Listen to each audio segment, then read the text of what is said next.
Hello and welcome to our training on the Rules of Order and Procedure. My name is Elise Newey and I work with the School Children's Trust program at the Utah State Board of Education. Today we're going to talk about what are rules of order and procedure and how can we make them work for you so that you work smarter and not harder. So the first question to ask is, what are rules of order and procedure? Well, essentially, they are bylaws or a set of policies and procedures that govern how your school community council is run. Think of it as a how-to manual for how to run a school community council at your school. Anyone should be able, who is brand new, to pick up the rules of order and procedure and understand pretty much how to run a meeting, how to run your elections, and how generally to run the school community council. The Utah State Legislature has required that every school community council in the state of Utah have a rules of order and procedure. Additionally, they should be a public-facing document. That means that they should be available to the public at any time. So they have asked that you have them at your public meetings, and that can be electronic, and also have them available for everyone on your school website on the school community council page. The Utah State Board of Education has specified what needs to be included in those rules of order and procedure. So the things that they have required are explanations for how the school community council elections should go, including how many members are on the school community council, how many parent members, and how many school employees. Those positions that are going to be available in odd years and even years, because if you remember from former trainings, half of your school community council should be elected on odd years and half on the even years.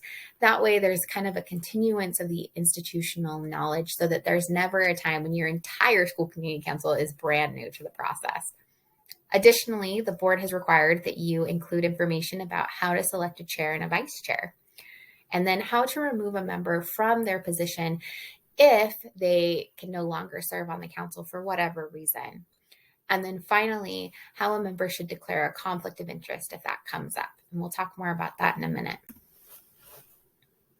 So here's our general tips for how to make this work for you. So when you're talking about elections and your rules of order and procedure, you're going to want to include how your elections will be noticed. This gives the general public and parents who want to get involved an idea of when they should be looking out for information about the election process. Should they be waiting for a text from the principal? Should it go out in a parent email? Should it be on a poster in the school?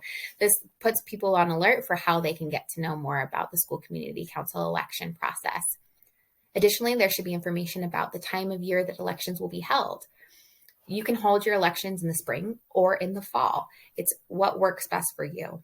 If you're part of a district school, your district should also give you guidance on when to hold those elections. Some districts really want their schools to be in the spring so that their school community councils are ready to go in the fall, and others prefer you to wait until the fall when your school population has kind of settled. So if you are a district school, look to your district contacts for more information about that. Additionally, as stated earlier, there should be a clear number of members that are on the council.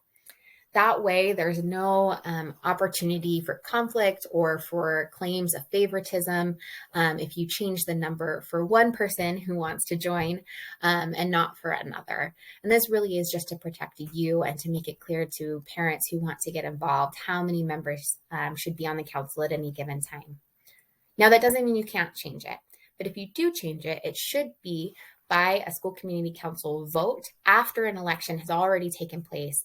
There should be official changes to the rules of order and procedure. Those should be updated, and then those changes will go into effect the following year. Additionally, there should be information on electronic voting. How are the votes going to be collected? Is it paper at the school? Is it on some sort of survey monkey? Is there a format that the district provides for elections? Whatever it is, it should be clear and it should be fair. There should not be an opportunity for parents to vote more than once or for an anonymous link to allow people outside of the school community to vote. So just be careful of that and make sure that that's spelled out in your rules of order and procedure to protect you. Also remember that every parent gets a vote, not one household, but every parent. So if you are sending out some sort of official link to a survey that allows people to vote electronically, make sure that there's one link for each parent. Also, you want to include what happens if there's a tie. How will the final decision be made? And then finally, other what ifs that could come up. If you've had something weird come up in the past, it would be a good idea to put something into your rules of order and procedure to help dictate what happens next time. Additionally, you're going to want information about membership. Again, how many members are on the council? Include how many members should be parents and how many members should be staff. And if you remember from our former trainings, there should be a majority parents on the council. So that means at least 2 more parents than there are school staff. Also, you might want to include what are the roles and responsibilities of each person on the council. That could obviously include what is the role of the chair, what is the role of the vice chair, but feel free to add more roles as works for you. So maybe there is a secretary role or a PTA liaison or a parental engagement position on your school community council, and outline what that person would do inside your rules of order and procedure so that it's clear and consistent from year to year. Additionally, you'll want to include information about what happens if a parent no longer shows up. And this is a requirement by the Utah State Board of Education. How will you take care of that, and how will you replace that person? And then finally, another requirement from the board is what to do about conflicts of interest. Now, that might seem weird on an organization that is all made up of parent volunteers, but this does happen. So say, for example, as a school community council, you're investigating different curriculum to use for your students as part of your school land trust plan. Now, if one of the parents on the council works for a curriculum company, you would want to know that they're working for that company and the things that they say are being filtered through that position that they work for. So how will parents identify conflicts of interest, and how will you make those aware or public to those that need to know? It would also be really helpful if you included information about how to run your meetings. So the state legislature requires that you include some information about the parliamentary procedure. Now, if you're brand new to the process, that can seem really intimidating. It's a lot of fancy words and strange behaviors. But think of it as your meeting norms or sentence starters that allow for really in-depth conversations and meaningful conversations that stay civil and stay respectful and allow every voice. The things that I love about the parliamentary procedure is that they allow you to focus on one thing at a time. Especially in meetings like this, we can easily get off track or skip items on an agenda, but parliamentary procedure makes sure that we stay on track and use our agenda as a roadmap. Additionally, it extends courtesy to everyone. Because it is so strict about who gets to talk when, it makes sure that when someone is speaking, that they get the floor and they get to say what they need to say. And because of that, it observes the rule of the majority. So at the end of each action item, you'll have a vote. Someone makes a motion and someone seconds it, and then you have a vote, and the majority wins in this case. Unless you're in a district where your district has required that there be a common consensus, that everyone agrees, then in that case, you follow that. But for everybody else, majority wins. And so that's really helpful in deciding how to make decisions and how to move forward about some things that can be really tough.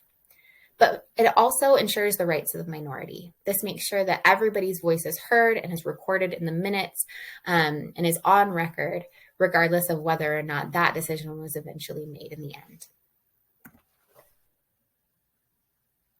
So other things about parliamentary procedure that I find really useful in running school community council meetings are dividing up your agenda into action items versus information items.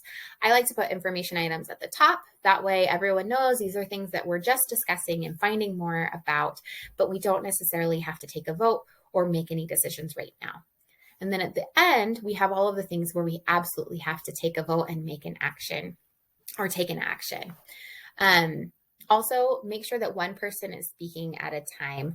And then finally, every time you do take an action on those action items, someone makes a motion, make it clear what that action is and how it's going to be taken.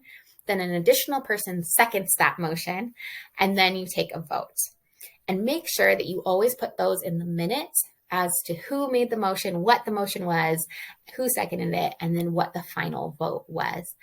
Again, this just makes sure that there's kind of no second guessing. There's no contention that can run later, or feelings that things were not made transparent. This really just protects you. And so if you put these rules into your rules of order and procedure, you'll remember to do them, and they'll be done on a consistent basis.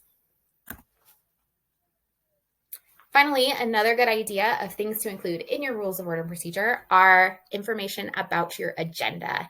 So when will your agenda be published? How many days in advance of your meetings? Now, remember, it does need to be posted to the website 1 week in advance. So it should be at least 1 week. And then also, how can parents or community members or even members of the council get on the agenda? Who should they contact? How does that process go down? Because remember, you want it to be fair and you want it to be equitable. So how can people get on the agenda? Additionally, other things about meetings. So how many votes make a quorum? Now, a quorum is just a fancy name for a majority. You just need the majority of your council there in order to take a vote for an action. Because if you think about it, if you have an 8-person school community council and there's only 2 members in a meeting, it doesn't really feel fair that those 2 people can make a decision for the entire council when they don't really represent those 8 people. However, if you had 5 people there, that would be a quorum because you have a majority of your council members there and that they can take a vote and act. Additionally, you might want a timeline of topics that will be discussed in your meetings. So what kinds of things are usually discussed in the fall? What kinds of things are discussed in the winter, and then what kinds of things are usually on the table in the spring. And then finally, one thing that I hear from school community council chairs is that it's helpful to have some sort of direction on what to do about side conversations. That way, if you have community council members or even members of the public who attend who are consistently having side conversations that are distracting the overall conversation of the council, you know what to do and you know how to be fair and act upon that. One other idea that I wanted to give a quick shout out to North Sevier High School. They include in their rules of order and procedure a parental involvement plan. So how it is that the school community council is going to actively engage members of the community and family members within the school community. So they have clear bullet points of what they're going to do, of how they're going to involve family. And this is just such a great idea because although it's not required by law to include this in here, it really helps remind everybody on the council what their purpose is and that they represent the community and all parents. And it kind of keeps everybody on the same page about what the goal is. And that is to include as many parents as possible and to include that parent voice. So shout out to North Sevier High School. Thank you for the work that you're doing. I love this. Finally, if you have no rules of order and procedure, that's okay. So where can you start? Well, we have a template on our website that is included in our newsletter, but it is also on our webpage. Go check that out. Of course, you'll need to read through it carefully with your council and make sure that you make all of the changes that are necessary for your council and that it really does work for you. Please don't just take it and copy and paste onto your page because that really doesn't help you. So make it yours, make it work for you, and make it something that is alive and working. In addition, you can also check out Bonneville Elementary School's website. They are in Salt Lake City District. They have a fabulous rules of order and procedure link on their webpage. They have put a lot of time and effort into this because they know how important it is. And I've talked to the principal and he has told me how much better their school community council runs because of the time and effort that they put into their rules of order and procedure. So if you're looking for one, I would send you here because it is just so comprehensive. Again, it's not going to work for everyone, but it's a great place to start and to build yours off of. And that is it for today. If you have any questions about this process or about anything else having to do with your school community council or the land trust program, please don't hesitate to contact us. Again, my name is Elise Newey, and I work with Natalie Gordon and Paula Plant in the School Children's Trust section of the Utah State Board of Education. And we love to help you, and we love our school community council members. You guys are the backbone of what we do, and we just so appreciate you. So thank you for your time, and we look forward to seeing you again. Thank you.